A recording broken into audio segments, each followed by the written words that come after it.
오늘은 사도행전 18장 1절에서 11절까지 사도행전 18장 1절에서 11절까지 고린도 교회 좀 이야기를 같이 나눴으면 좋겠습니다. 일단 제목은 고린도 교회에서 왜 헌금을 받지 않았을까? 사도 바울은 고린도 교회에서 왜 헌금을 진짜 한 번도 받지 않거든요. 네, 한 번도. 이 이야기를 고린도전서 9장에선가 또 고린도후서 11장에선가 두 번이나 얘기해요. 계속 얘기해서 이런 이야기를. 그 왜 그랬나? 오늘 본문에도 이제 그 얘기가 나오거든요. 그러니까 그 고린도 교회가 이제 중요한 이유가 뭐냐면 저는 개인적으로 일단 고린도 교회는 신약 서신 중에서 분량이 제일 많아요. 이제 로마서가 16장으로 서신서 중에서 제일 많은데 고린도 전서가 16장이에요. 분량이 일단 제일 많고 고린도 후서도 13장이나 돼요. 그러니까 이 두 개를 합치면 압도적으로 많아요. 근데 그 이유가 뭐냐면 제가 고린도 교회에 그 별명을 붙인 게 개인적으로 있는데 문제 종합 선물 세트요. 고린도 교회는 문제가 이루 말할 수 없어요. 그냥 모든 문제가 고린도 교회에 거의 다 있었다고 생각하시면 돼요. 그런데 그렇기 때문에 오늘날 한국 교회에 우리들에게 하나하나 사실 이게 그러니까 어떤 의미에서는 한국 교회 오늘날 우리들 이야기거든요. 문제 종합 선물 세트. 따라서 이 말을 뒤집으면 한국 교회의 소망과 답이 그 이제 고린도 전후서에 있는 것 같아요. 저는 개인적으로 이거를 목회 서신처럼 읽습니다. 그 디모데 전후서, 디도서가 목회 서신이라고 당연히 너무 중요하고 좋죠. 근데 저는 개인적으로 고린도 전후서가 진짜 저한테는 목회 서신 같아요. 한국 교회 주신. 예. 그래서 이 헌금, 그러니까 사도 바울이 굳이 헌금을 제가 볼 때 일부러 안 받으셨어요. 고린도 교회. 도대체 왜 그러시냐. 그러니까 굉장히 특수한 부분이 있거든요. 그래서 오늘 그 사도행전 18장 1절에서 11절까지 왜 고린도 교회에서는 헌금을 받지 않으셨을까? 받지 못하신 걸까요? 받지 않으신 걸까요? 사실은 둘 다 맞는데 받지 않으신 거예요. 물론 받지 못하셨어요. 사실은 제가 볼 때 이분들이 그 생각이 없었던 것 같아요. 도대체 왜 그러냐? 우리가 좀 같이 고린도 교회를 통해서 오늘날 우리들 모습, 그러니까 한국 교회는 또 우리 교회잖아요. 그래서 우리 교회 한국 교회 모습을 그러니까 나죠. 결국 우리들 이야기를 좀 같이 봤으면 좋겠습니다. 여기 18장 1절에 그 후에 바울이 아덴을 떠나 고린도에 이르러 일단 그 고린도 교회는 18장이잖아요. 18개월을 그 사역하세요. 18장 해서 18개월. 그러니까 지난번 그 이제 아테네를 떠나서 이제 고린도로 오셨어요. 사실은 그 사도 바울의 어떻게 보면 직접적인 목적지는 고린도였어요. 아테네는 지나가는 도시고, 그러니까 고린도 교회를 향해서 왜냐하면 사도 바울의 선교 전략이 그 지역의 제일 중요한 도시로 가요. 그러니까 고린도가 사실은 제일 중요하거든요. 그러니까 고린도 교회는 중요할 수밖에 없어요. 그래서 또 두 번째로 제일 오래 있으세요. 에베소 교회 이제 3년 정도 있으신데, 그러니까 에베소도 그 소아시아 지역 전체에서 제일 중요한 도시예요. 그리고 고린도도 이 그 이제 아가야 이쪽 도시에서 아무튼 제일 중요한 도시예요. 그래서 이제 고린도 이제 교회를 이제 세우신 거거든요. 일단 이제 고린도 목적지에 왔습니다. 아테네를 거쳐서. 그런데 가봤더니 2절에 아굴라라는 본도에서 난 유대인 한 사람을 만나니 글라우디오 이제 황제예요. 로마의 이제 네 번째 황제인데 모든 유대인을 명하여 로마에서 떠나라고 한 거로 그가 그 안에 브리스길라와 함께 이탈리아에서 새로 온지라 바울이 그들에게 가매 생업이 같음으로 함께 살며 일을 하니 그 생업은 천막을 만드는 것이었더라. 4절 안식일마다 바울이 회당에서 강론하고 유대인과 헬라인을 권면하니라. 일단 요 이야기를 잠깐 보시면 사도 바울이 이제 초기에 고린도가 이제 목적이었잖아요. 중요한 도시니까. 이 도시는 약간 이제 성격을 먼저 좀 말씀드리면 일단 그 신약의 소돔과 고모라라고 생각하시면 돼요. 신약의 소돔과 고모라. 구약의 소돔과 고모라가 이제 그 이제 창세기에 나오는데 사실은 이 소돔과 고모라가 왜 중요하냐면 말세에 하나님께서 그 노아의 그 홍수 심판처럼 전 세계를 심판하신 게 이제 노아의 홍수였다면 그 도시를 완전히 그 박살내고 심판하신 게 소돔과 고모라거든요. 근데 이게 왜 중요하냐면 앞으로 인류를 그 불로서 이제는 물 심판은 안 하세요. 물 심판은 안 하시고 이제 불 심판만 남았다고 이제 이야기를 하시는데 그 전형적인 말세가 됐을 때 재림 전에 하나님께서 심판을 하신다면 그 어떻게 보면 원형이 모델이 소돔과 고모라예요. 소돔과 고모라 이야기는 사실 굉장히 중요합니다. 진짜 그 소돔과 고모라는 사람이 없었어요. 전부 짐승만 남았어요. 불법, 법이 없습니다. 진짜 인간이 어떻게 저렇게까지 타락하나 하는 걸 보여준 게 소돔과 고모라거든요. 그러니까 온 세상이 소돔과 고모라가 되면 반드시 심판하세요. 이거를 잊지 마세요. 그래서 우리가 성경을 보는 이유거든요. 그러니까 온 세상이 제가 볼 때는 사실은 소돔과 고모라처럼 변해가고 있는 건 맞는 것 같아요. 그러니까 진짜 이제 성적 타락이요. 1차적으로 소돔과 고모라는 뭐 소돔이 동성연애. 근데 아무튼 짐승 같은 사람들만 남았어요. 그런데 신약의 소돔과 고모라가 고린도 도시예요. 실제로 이 당시 고린도 사람 같아. 고린도의 뭐 아가씨들, 그럼 이거는 창녀, 매춘부를 말해요. 실제로 그 고린도 그 신전 창녀라고 그래요. 예, 그 보통 성창이라고 그러는데 아무튼 고린도 교회는 고린도 그 성전에 속한 창녀들이 너무너무 많았어요. 그러니까 진짜로 고린도 교회는 너무너무 타락한 도시였어요. 네, 고린도 사람, 저 사람은 참 고린도 사람 같아. 그럼 이게 성적으로 타락했다는 뜻이에요. 그리고 고린도 교회는, 고린도 도시는 굉장히 경제적으로 부유했어요. 또 고린도 도시는 지혜와 지식이 차고 넘쳤어요. 이게 전반적인 고린도라는 도시의 분위기였어요. 따라서 고린도 그 교회도 당연히 이 영향을 받게 되잖아요. 오늘날 이게 우리 한국 교회 모습입니다. 한국이 경제적으로 굉장히 부유하잖아요. 우리가 진짜 축복받았잖아요. 그런데 사람들은 배부르고 등 따시면 죄 짓습니다. 한국이 생각보다 성적으로 굉장히 타락했거든요. 그러니까 그래서 제가 이제 한국교회 문제, 선물, 종합 세트.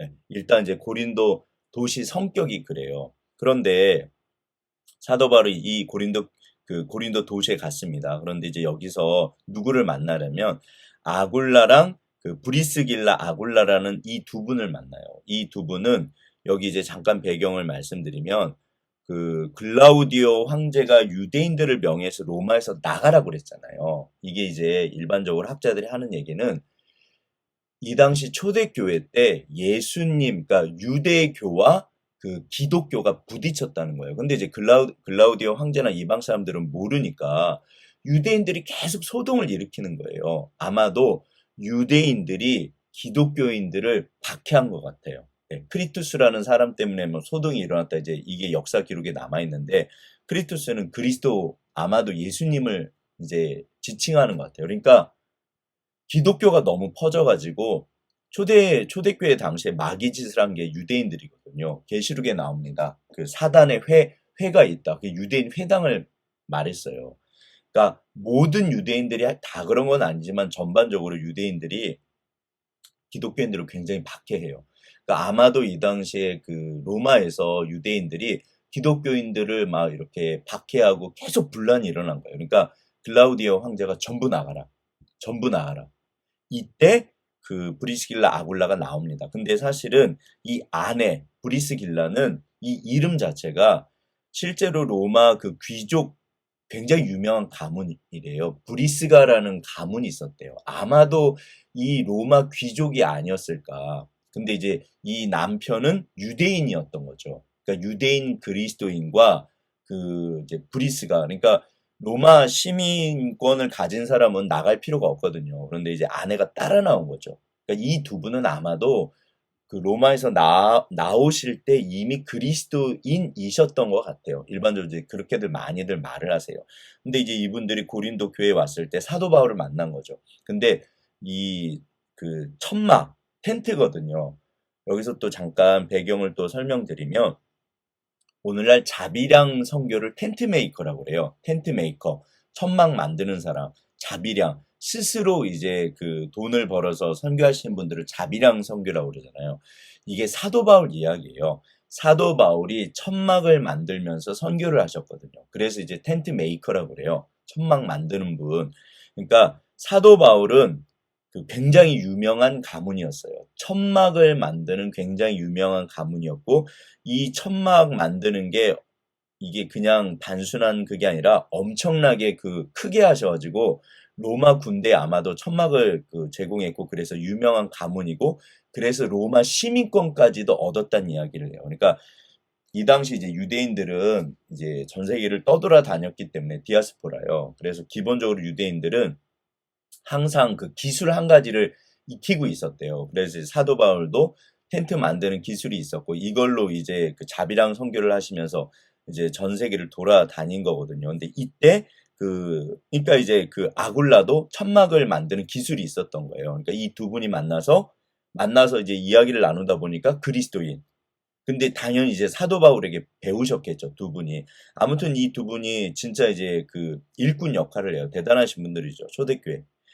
근데 그래서 이제 초창기에 오자마자 브리스길라 아굴라를 만났고 텐트를 이제 하시면서 전도를 하기 시작해요. 이제 초창기 일이죠. 근데 이때 5절에서 6절 신라와 디모데가 마케도니아부터 내려오매 바울이 하나님의 말씀에 붙잡혀 유대인들에게 예수는 그리스도라 밝히 증거하니 그들이 대적하여 비방하거들 바울이 옷을 털면서 이르되 너희 피가 너희 머리로 돌아갈 것이요 나는 깨끗하니라 이후에는 이방인에게로 가리라 하고 이제 본격적으로 헌금 이야기를 좀 해보시죠. 이게 왜 이제 중요하냐면 일단 6절에 보면 유대인과 이방인에게 사도 바울이 복음을 전하셨는데 언제나 그러셨잖아요. 항상 이제 회당부터 찾아가니까. 근데 유대인들이 거부를 해요. 그래서 나는 이제부터는 본격적으로 이방인 사역을 할 거야. 이제 그 이야기예요.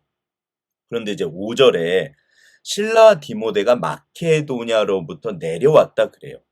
신라와 디모데가 마케도냐로부터 내려왔다.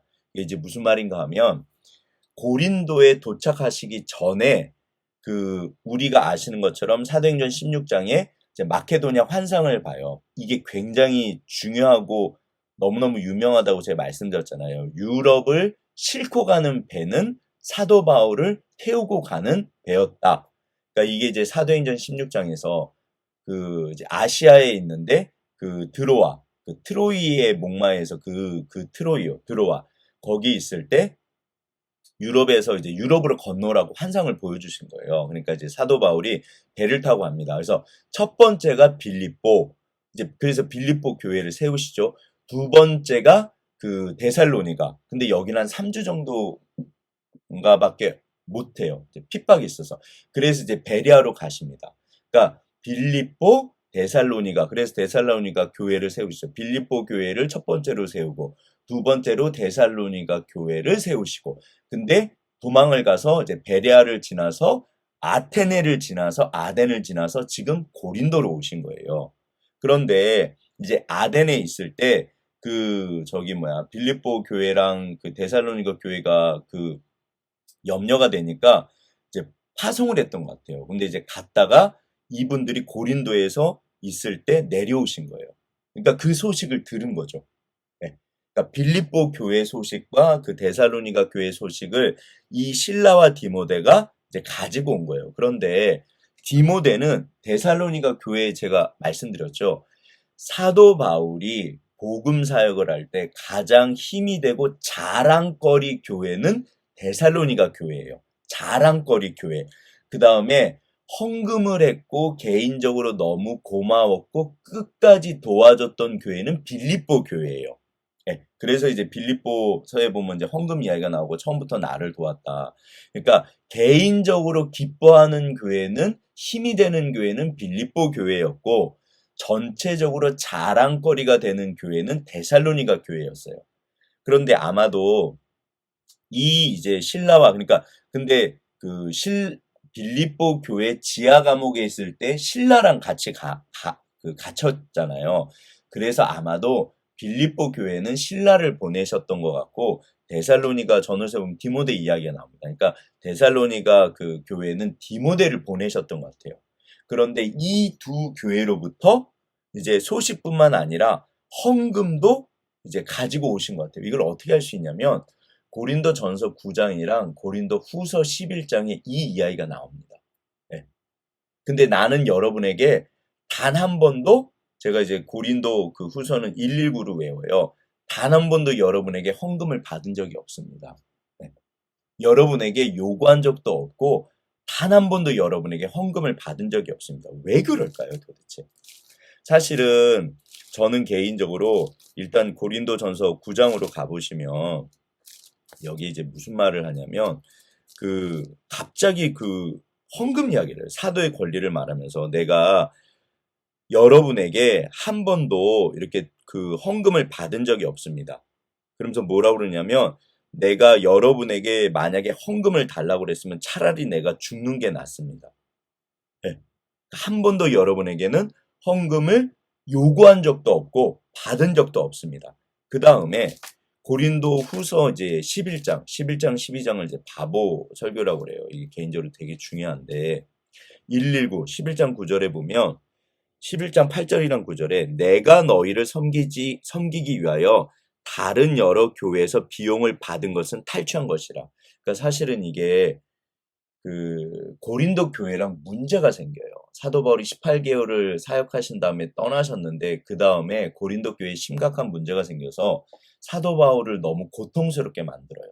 그러니까 이제 사도 바울이 좀 고린도 교회에 문제가 생겼을 때 거짓 사도들이 등장하거든요. 그러니까 약간 이제 조롱을 해요. 내가 다른 교회에서 비용을 받은 거는 탈취한 거랑 비슷하다. 이게 사실은 조롱하는 거예요. 내가 여러분 교회에서 한 번도 헌금을 받은 적이 없습니다. 9절. 또 내가 너희와 함께 있을 때 비용이 부족하였을 때 아무에게도 누를 끼치지 아니하였음은 마케도냐에서 온 형제들이 나의 부족한 것을 보충하였습니다. 이게 이제 사도행전 18장이에요. 내가 모든 일에 너희에게 폐를 끼치지 않기 위하여 스스로 조심하였고 또 조심하리라. 그러니까 물론 이제 초창기이긴 한데 그 후로도 한 번도 헌금을 받은 적이 없어요. 요구한 적도 없고. 도대체 왜 그랬을까요? 네. 다른 교회는 오히려 지금 마케도냐, 그러니까 데살로니가 교회랑 빌립보 교회에서 오히려 헌금을 보내오신 거예요.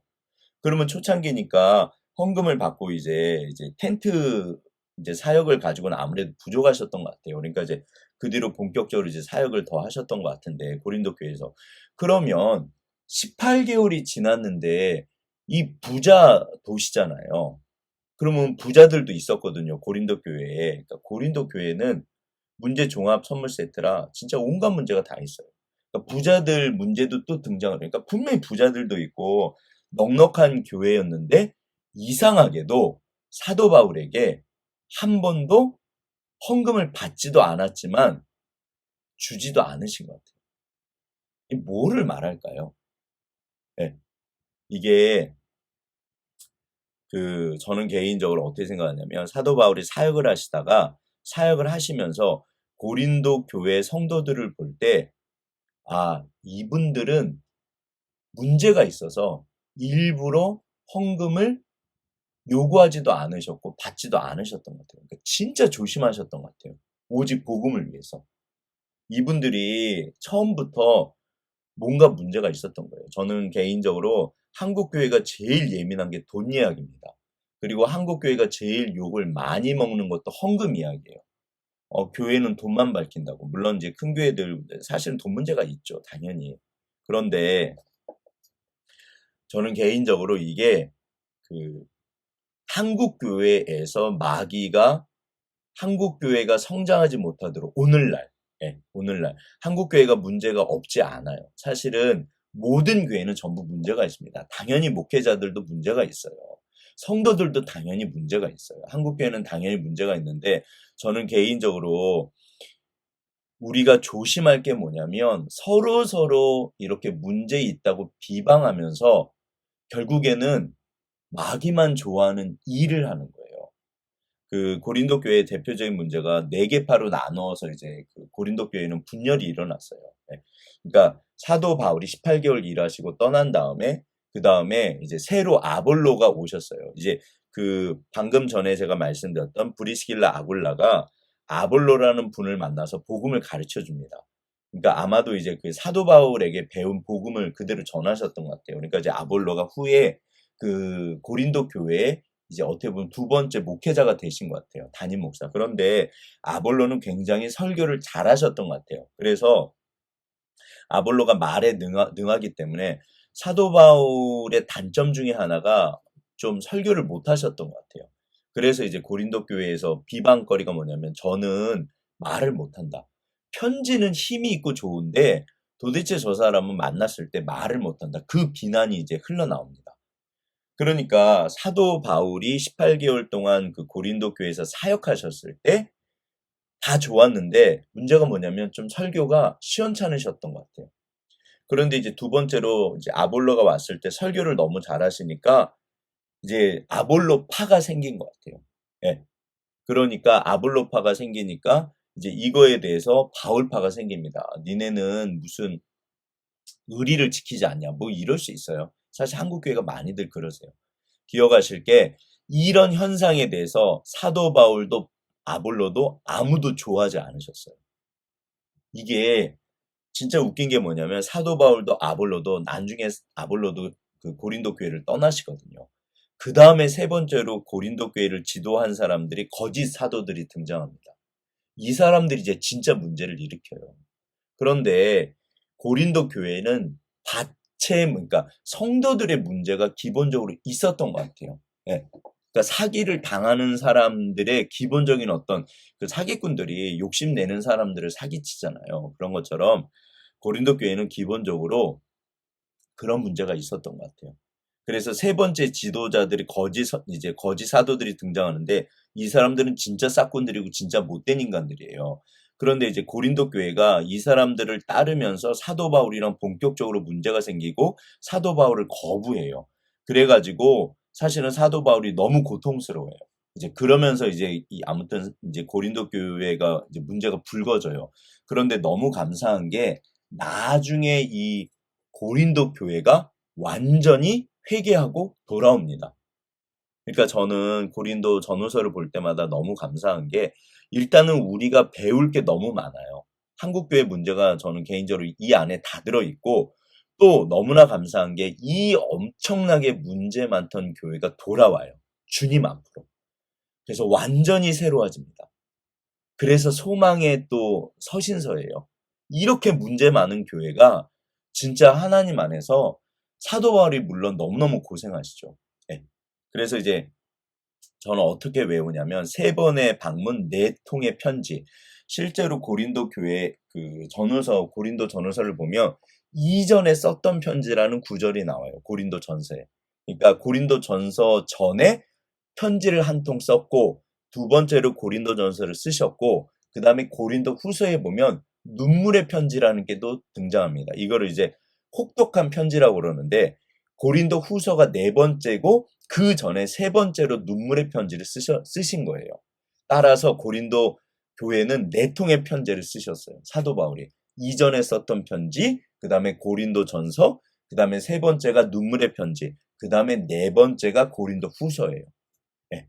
그러니까 진짜 문제가 많아서 편지도 네 통이나 쓰셨고, 네 개나 쓰셨고, 그 다음에 한 번 또 고린도 그 전서 쓰시고 나서 한 번 방문했다가 완전히 사도 바울이 거부당하고 너무나 이렇게 창피당하고 아무튼 그 적이 없이 돌아오세요. 그러니까 그리고 나서 이제 눈물의 편지를 쓰시거든요.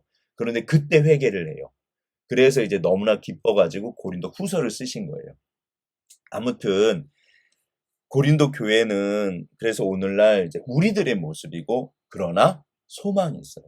이렇게 문제 많은 교회가 하나님께서 돌아오게 하십니다. 그러니까 사도 바울이 제가 볼 때는 이 모든 것이 그런데 초창기부터 낌새가 있으셨던 것 같아요. 그래서 일단은 돈 문제에 대해서 엄청나게 조심을 해요. 네. 그래서 결국 이 어떤 사도 바울의 이 어떤 뭐라 그러죠? 윤리, 기적은 당연히 있었어요. 근데 기적 가지고 해결이 안 된 거예요. 사도 바울이 그 기적이 나타나는 사역을 하셨거든요. 그래서 내가 말의 어떤 그게 아니라 내가 능력으로 여러분에게 사역하지 않았습니까? 그런데 그것도 사실 소용이 없는 거예요. 물론 나중에 가면 이제 그의 권위를 얻지만, 그런데 윤리성이요. 돈 문제에 대해서만큼은 엄청나게 조심을 해요. 그래서 나중에 제가 이번 주 그 주일 설교가 뭐냐면 의도와 의지라고 말씀드렸잖아요. 선한 동기. 결국에는요, 이 눈물의 편지를 쓰고 혹독한 편지예요. 사도 바울이 진짜 엄청나게 혹독한 편지를 쓰신 것 같아요. 그런데 그 권위, 사도 바울의 편지가 진짜 그렇구나. 권위를 얻을 수 있었던 그 이유가 뭐냐면 그게 사도 바울의 동기요. 그 고린도 교회 성도들이 생각해 보니까 사도 바울이 진짜 그러셨던 거예요. 그렇구나. 근데 웃긴 게 뭐냐면 왜 그 전에는 깨닫지 못하죠? 진짜로 성령의 역사는 깨달음의 역사인데요. 이게 전부 고린도 전후서에 나오는 내용이에요. 세상 신이 그분들을 미혹시킵니다. 그래서 그때는 들리지도 않고 보이지도 않아요. 진짜 신기해요. 그때는 들리지 않고 그때는 보이지 않아요. 그런데 때가 되면 성령께서 깨닫게 하셔서 그때 가서야 들리고 보여요. 그러니까 오늘날 우리들의 씨름은요. 그때 가서 보이고 그때 가서 들리도록 지금 우리가 이렇게 애쓰고 수고하고 조심합니다. 이게 사도 바울이 고린도 교회에 계셨을 때 그렇게 하셨어요. 그래서 나중에 어떤 문제가 생겼을 때 결국 이 그 사도 바울이 어떤 조심했던 걸로 인해서 이렇게 그게 이제 결국 승리를 얻게 돼요. 따라서 오늘날 우리가 한국 교회에 진짜로 각자 교회에서요, 각자 가정에서 진짜 조심하셔야 돼요. 그때를 위해서. 지금 우리가 애쓰고 수고하고 조심하는 이유는 그때가 됐을 때 하나님께서 반드시 역사하시거든요. 소망입니다. 그런데 그때를 위해서 지금 조심하는 거예요. 윤리적으로도 도덕적으로도 어떤 이 돈의 특별히 돈의 문제, 한국교회는 언제나 마귀가 잡아뜨리는 게 돈 문제예요. 사실 대표적으로. 그래서 목회자들도 성도들도 이 돈 문제, 그 고린도 전후서처럼 정말 이거 조심하셔야 돼요. 저도 사실은 이게 개인적으로 계속 걸리는 게 이 부분이에요. 진짜 제가 조심을 하는데 쉽지 않습니다. 진짜 쉽지 않습니다. 아무튼 그래서 여기 보시면 그래서 이제 그 빌립보 교회랑 데살로니가 교회가 헌금을 보내온 거를 5절에서 이제 받아가지고 본격적으로 고린도 교회에서 사역을 하셨는데 이후로 18개월이나 사역하셨는데 웃긴 게 뭐냐면 당연히 사도 바울은 요구하신 적이 없죠. 근데 어떤 의미에서는 고린도 교회에서 헌금하지 않으셨어요. 공식적으로. 물론 개인적으로 이제 좋으신 분들은 당연히 어디 가나 좋으신 분들은 다 제대로 하시잖아요. 그러니까 개인적으로는 하셨겠죠.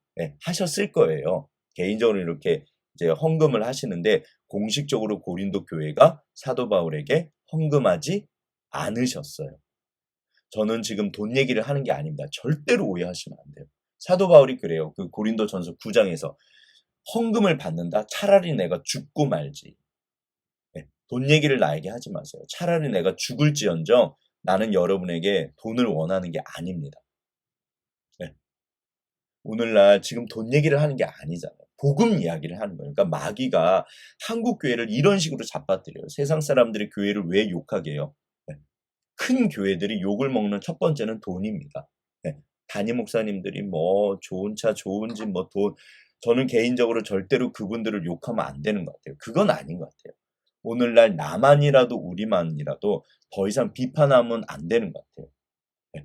그게 사실은 우리가 속사정을 100% 모를 뿐만 아니라 설령 문제가 있을지라도 이제는 더 이상 서로가 이렇게 그거 가지고 비난하면요 다 죽습니다. 진짜 마귀만 좋아하는 것 같아요.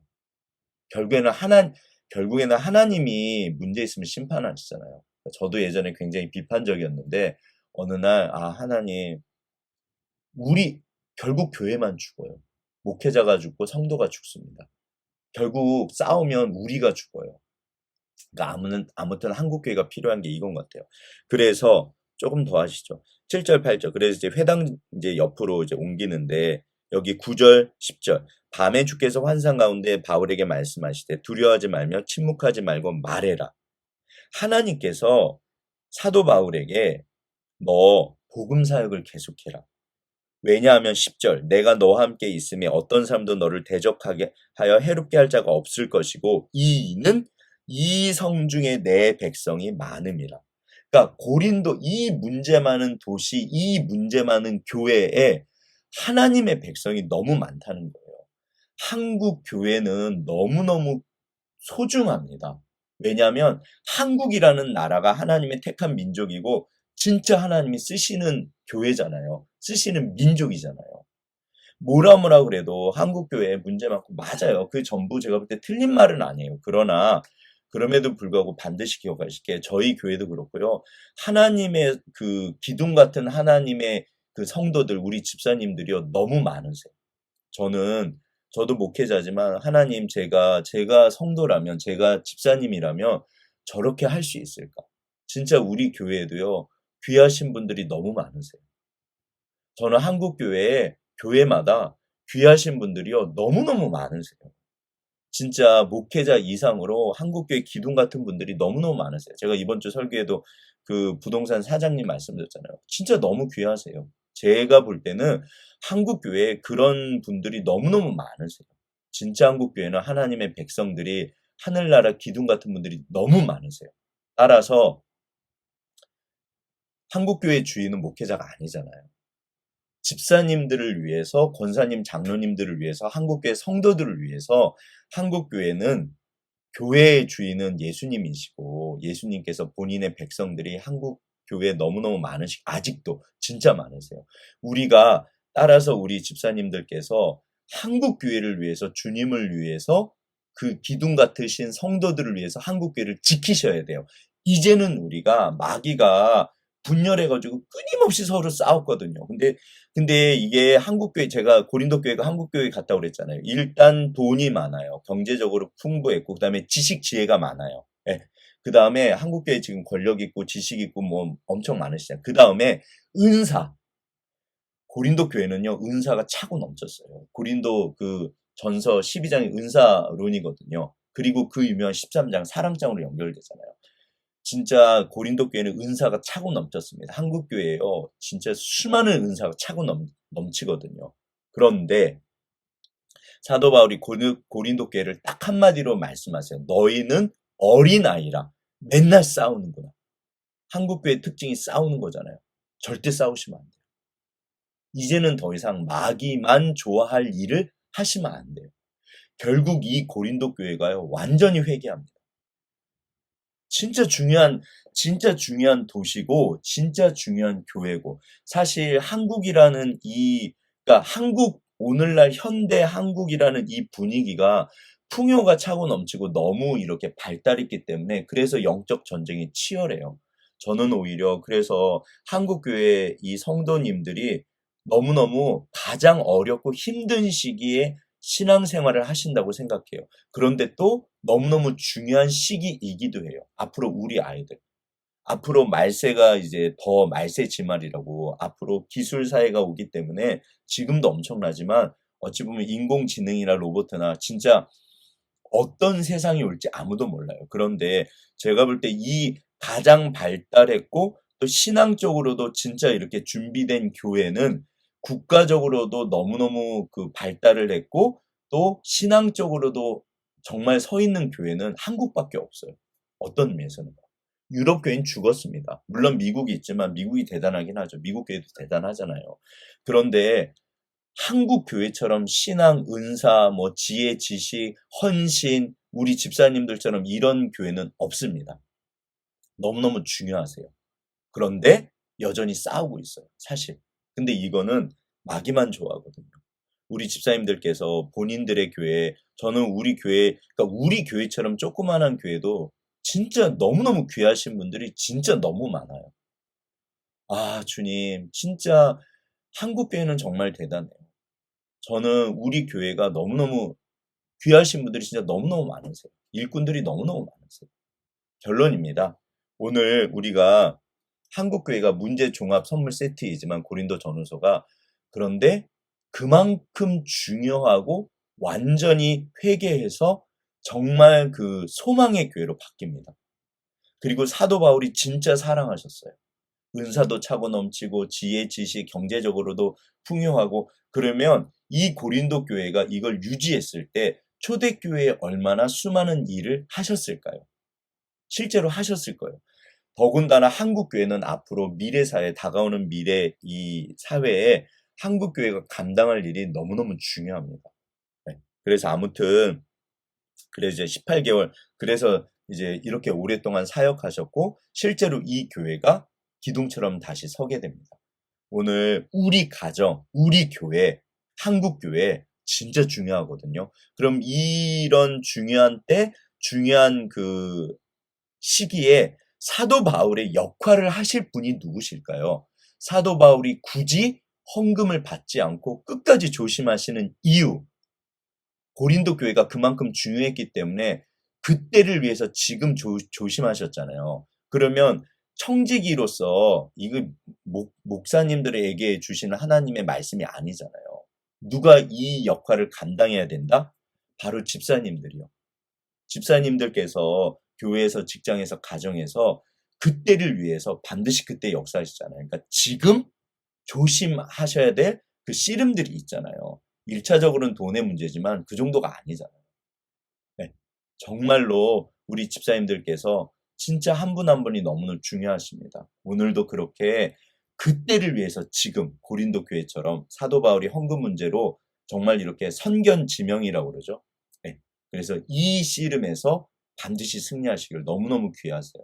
네. 그래서 그때를 위해서 지금 준비하시고 조심하시고 아시잖아요. 각자 씨름이 있으시잖아요. 반드시 승리하시기를 주의 이름으로 축원합니다. 감사합니다.